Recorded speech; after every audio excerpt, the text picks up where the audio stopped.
এর মধ্যেই একদিন স্কুল দিয়ে সবাই মিলে চলে গেছিলাম দুর্গাশ্রমে। তো আমরা টোটো করে দুর্গাশ্রমে গেছিলাম। দুর্গাশ্রম আমাদের বাড়ি থেকে বেশি একটা দূরে নয়, ও 2 কিলোমিটার হবে। তো আমরা টোটো ভাড়া করে চলে গেছিলাম বেশ কয়েকজন মিলে দুর্গাশ্রমে। তো এর আগেও আমি তোমাদের সাথে দুর্গাশ্রমের ভিডিও শেয়ার করেছি, তাই বেশি ঘুরে দেখানোর প্রয়োজন নেই। এটা দুর্গাশ্রমের গেট, আর চারপাশে দেখো, এটা হচ্ছে জলঙ্গির সাথে মেশা একটা বিল। খয়ের নাম এই বিলটার, সেটা পাশ থেকে বয়ে যাচ্ছে। আর এখন এখানে কিন্তু বোটিংয়েরও ব্যবস্থা হয়েছে। দেখো চারপাশটা কি সুন্দর না। আর সেদিন একটা হালকা হাওয়া দিচ্ছিল, তাই আরও মনোরম লাগছিল দৃশ্যটা। আমরা ভেবেছিলাম বোটিং করব, কিন্তু ওয়েদারটা যেহেতু একটু খারাপ ছিল, তাই সেদিন বোটিং বন্ধ ছিল। তারপর আমরা খাওয়া দাওয়া করতে চলে আসলাম, যেটা মা দুর্গার রান্নাঘর, মানে এই দুর্গাশ্রমের সঙ্গে অ্যাটাচড। আর এখানে সমস্ত কিছু ভেজ আইটেম পাওয়া যায়। তোমাদের আরেকবার আমি মেনুটা শেয়ার করে দিচ্ছি, তোমরা দেখে নিও।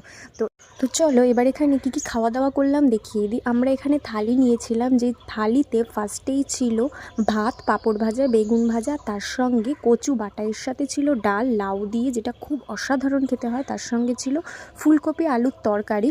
এক এক দিন এই আইটেমটা এক এক রকম হয়। কোনো দিনও পটল আলু, কোনো দিন পনির থাকে সাথে। আগে আমরা যখন একবার খেয়েছিলাম তখন পনির আর পটল আলুর তরকারি ছিল একসাথে।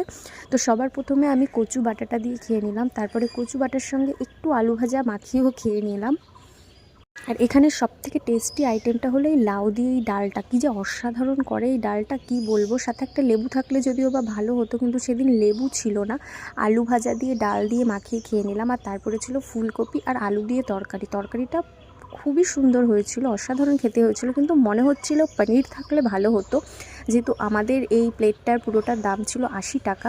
আর তার সঙ্গে ছিল শুক্তো। শুক্তো ঠিক বলবো না, সমস্ত কিছু সবজি দিয়ে একটা তরকারি, সর্ষে বাটা দিয়ে, খেতে বেশ টেস্টি ছিল। আর সাথে দিয়েছিল একটা জলের বোতল। তো এই সব খাওয়া দাওয়া করে আমরা চলে গেছিলাম আবার একটুখানি বাইরেটা দেখতে, কারণ সেই সময় প্রচণ্ড হাওয়া দিচ্ছিল। দেখো কি সুন্দর হাওয়া দিচ্ছে, আর এত ভালো লাগছিল না এই নদীর পাড়ে বসে থাকতে, কি বলবো। আমার তো আর যেতে ইচ্ছা করছিল না। আর এখানে পাশেই তো জলের মধ্যে বসে রয়েছেন মহাদেব, তোমরা এর আগেও নিশ্চয়ই আমার ভিডিওতে দেখেছো। আর এই হাওয়া দিচ্ছিল, হাওয়াতে কি সুন্দর যে লাগছিল চারপাশটা, কি বলবো।